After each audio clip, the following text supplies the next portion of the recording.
Hello everyone, welcome back to my YouTube channel. Thank you for always stopping by. My name is Ayanate Njoku. I'm a certified family life parent, preteen or teen coach.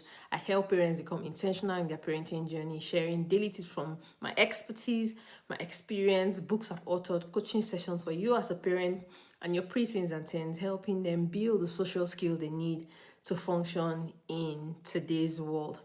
Just a few announcements here and there just before we get right into the video. So I'm organizing a growing up hub for preteens and teens in the new year 2026. So it's a place where I'll coach, and mentor your preteen and teen for a whole year, but we can break at 6 months, to review. I'll give parents feedback, as the sessions go on. We'll meet 2 times in a month and we'll discuss trending topics. We'll read books, this is just helping them build their social skills. So if you're interested, do let me know. Follow me on all my social media platforms at Parenting United, just so that you can get in and know what's happening. That's what I wanted to share. Don't fail to subscribe if you haven't subscribed. Like this video, drop a comment, and let's get right into the video. So today we're going to be talking about 5 healthy responses for kids, for our children lacking confidence. So if you have preteens and teens, you begin to see that their confidence begins to drop a bit as they get into this phase, because like I always say, lots of things are happening to them. Their body is changing, changes are happening, especially for girls and on their bodies. So they begin to lack confidence. They begin to doubt themselves, a bit. So today I'm going to be sharing with you 5 healthy responses for our kids that are lacking confidence. Watch till the end. Let's get right into the video. I'm not just smart enough, Mom. I'll never be able to do that. I wish I was different. Is there anything more gut-wrenching than hearing our children question their own intelligence, their own abilities, their own worth? You as a parent, you know that they are brilliant, you know that they are wonderful, but knowing that they might not feel the same way, really hurts parents, and just send us to a place where we don't like. I mean, did we not raise our children to be confident? What? We jump in. That's not true. You're super smart. But somehow, before the words are even out of our mouths, we know we're not helping. So what can we say? So let's talk about 5 ways you can respond to your children, young children, or your preteens and teens, when they're not feeling good about themselves. So the first one is, you can say, sounds like that thought is a rough draft. Want my help to edit it? So what you're doing here is you're encouraging them to check that thoughts, for accuracy, So sometimes you can even make them repeat it again. So you say, at that time, you should remind your child that thoughts aren't necessarily facts and that they can have control of them.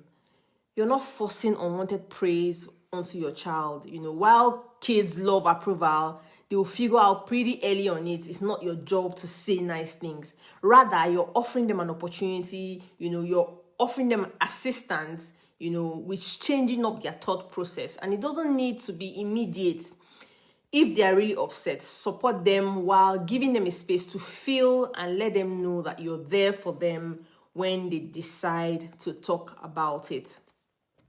The second way to go about it is, you can say, the problem you are struggling with does not measure your worth. So in this number 2, you're helping them separate the problem, from their worth. Because today, our kids feel constant pressure to measure up with their peers, whether they're trying to get the same number of followers as their friend, or they're trying to get to the top of their class. Letting your kids know that their worth is separate from the problem, the issue, the concern is an important reminder that there's not much more to them than overcoming whatever they are struggling with at the moment. Whether they are working to bring up a grade in a certain subject, trying to master a new concept, or working to nail a new move in the dance class, reminding them of all their positive attributes, that have nothing to do with the current problem, can help them see the bigger picture. So that's for number 2. Number 3, you can say, sounds like critical Joey is back. What can we say to him? So sometimes a lot of families, give this kind of feelings a name. So in this case, we're using Joey. So what you need to do is personify the voice and talk it down. So, oh, that troublesome critical voice always causing trouble. So teaching your children to view their critical inner voice as a separate entity can help them, remind them that they are able to choose that, that thoughts they respond to, and, ignore the ones that need ignoring. Teaching your child to respond to their critical inner voice with a STEM yet positive thoughts can help create a habit that will serve them well into adulthood. Tell me about it. And then number 4 is, I am here to listen if you want to tell me what made you feel this way. In this number 4, you're asking them to share what made them feel inadequate. So you're helping them tackle the problem, So when you stub your toe, the hurt doesn't go away immediately just because someone tells you it's okay. Emotional hurt is the same. So when your child is hurting, give them space to feel that hurt without trying to fix everything immediately, because sometimes you might not be there to fix it. So listening, is the best tool for this job, offering them the option of talking to you if or when they feel ready can open the door without pressure to productive conversation. If your child decides to share what they are feeling, ask questions with the goal of understanding, not necessarily to solve the problem.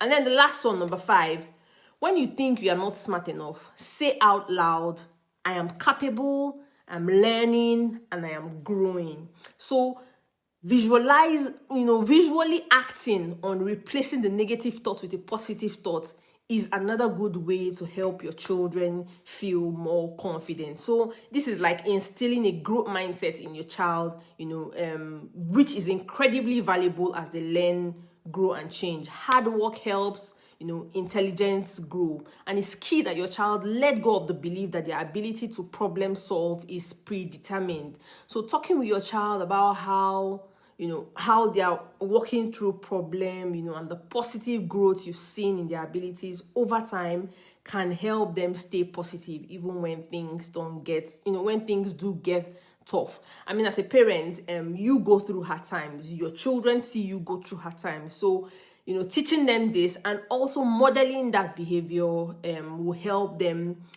feel confidence. And also, like I said, the last one, speaking out. So you don't feel confident, you can go to the mirror and say, I feel confident, I'm afraid right now, but I will give it my best. So these are the 5 ways that 5 things we can say to our children to help them feel more confident. All right, so that's it for today. If you've learned something new, like, share, drop me a comment, and I'll see you in my next one. Have an amazing day. Bye.